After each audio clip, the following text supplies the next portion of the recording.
Hello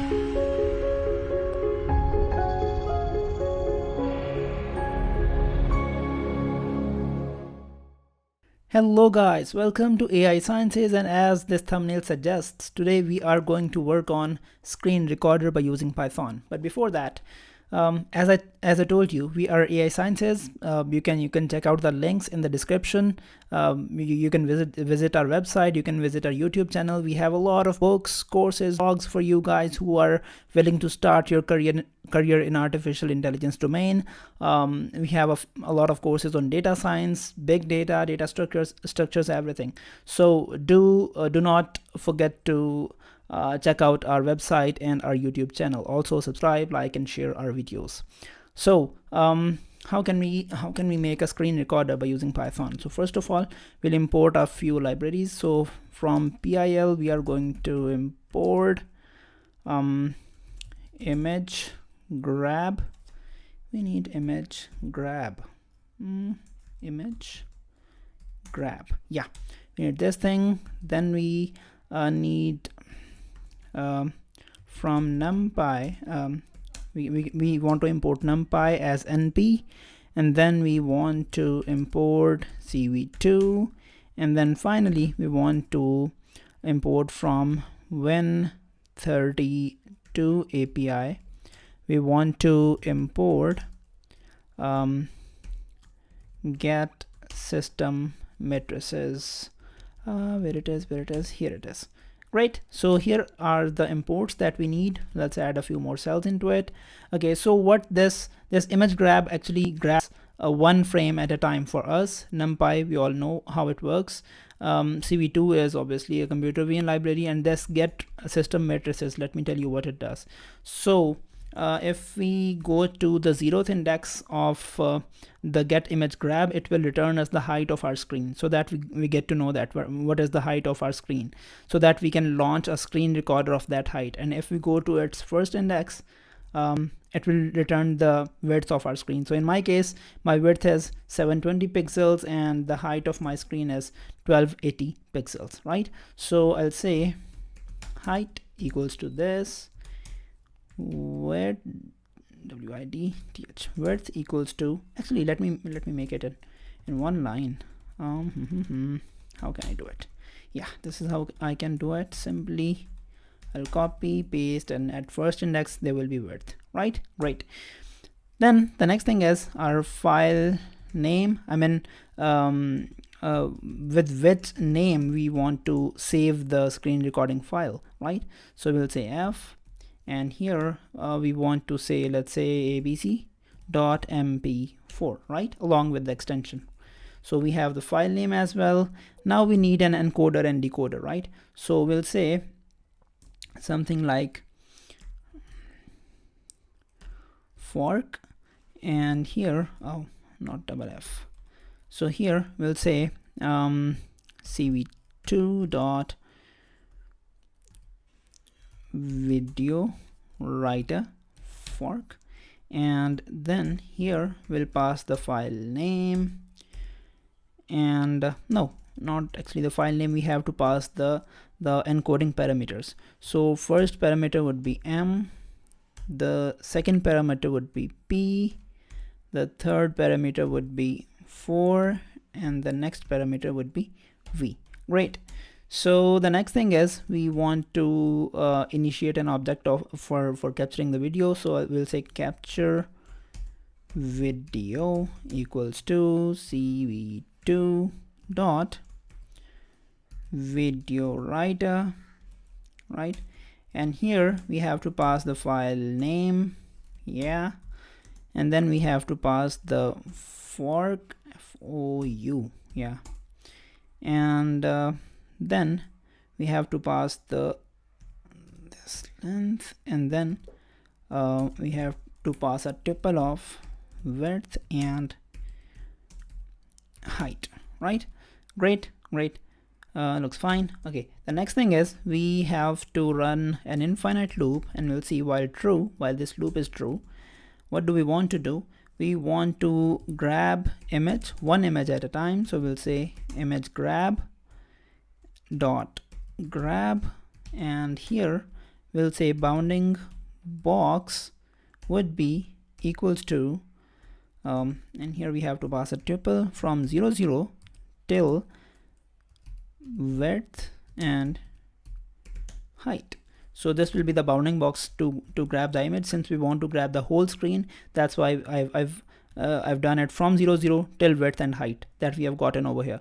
And also if we want, if you want to grab a specific part of screen, you can change these parameters, right? Okay, the next thing is we have to convert this image into numpy array actually.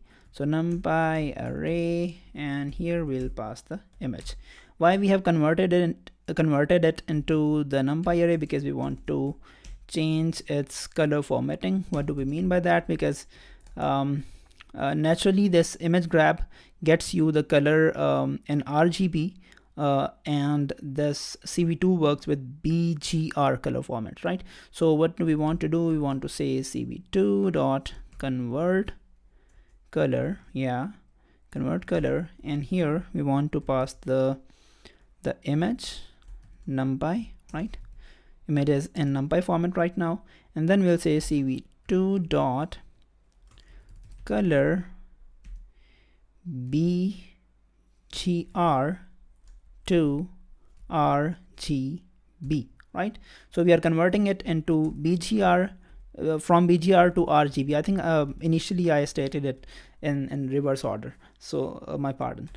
Okay, so then I'll say captured video, right? Dot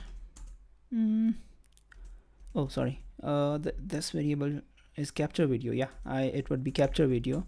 So capture video dot write, and here we'll say img underscore final, right? And then finally, when do we want to stop this thing, right? One more thing, let's also show this window. So let me say cv2 dot im show, and here we have to pass a title. So I'll say my screen recorder, right? And then we'll say img underscore final, right? Great, looks fine. Okay, so when do we want to stop it? So we'll say cv2 dot wait key, and here we are going to pass 10 into it. If this is equals to RD, so if it's equal to Q, which means that if user presses Q, then it will quit, so it will break. So but before breaking the loop, we want to destroy the window. cv2 dot destroy all windows. If we will not destroy all windows, it will go into not responding mode, right? So yeah, we have imported the libraries, and the rest of thing is also done. So let me run it. Oh, we have an error. It says that width is not defined. Obviously the where is, oh, it was line fork width, width. No, there is no other error, and here you can see that a window has started with the title of my screen recorder. If I'll open it, it will show you that it is recording the screen. I mean, as it is recording the screen, it has also updated the window as well. If we go to the folder, here you can see that the name of our file was abc.mp4. If I refresh it for now, here you can see that it is of almost 1.7 MB of the file. If we go back to the code, here you can see that your file name is abc.mp4, and as time progresses, as the screen recording time is incrementing, you can see that its volume is also incrementing. Right now it is 3.3 MB. If I refresh it again, no change. Again, it's 3.5 MB now. So it will keep increasing its size. Let's check it once again. So it is same. It is 4 MB now. So this is how you can build your own screen recorder. Let's say you want to build an you want to write a code in which if a code goes to a specific if condition, you want to start the screen recording, right? So this is a complete function that you have it over here, and you can use it inside your code as a function. So this is how you can install you can create your own screen recorder. One more thing, if we go to this recording screen and we press Q, I'm going to press Q over here. So I've pressed Q. So here you can see that the window has been closed and we are back to the code. And here you can also see that there is no star, which means that this window is not in working mode. And if we go back, if I refresh it, so this is 8.4 MB of a file of a screen recording, right? So yeah, that's about it. If you want to learn more about Python, about computer vision, about artificial intelligence, do subscribe our channel. We release 2 videos every week on Monday and on Wednesday. So happy coding.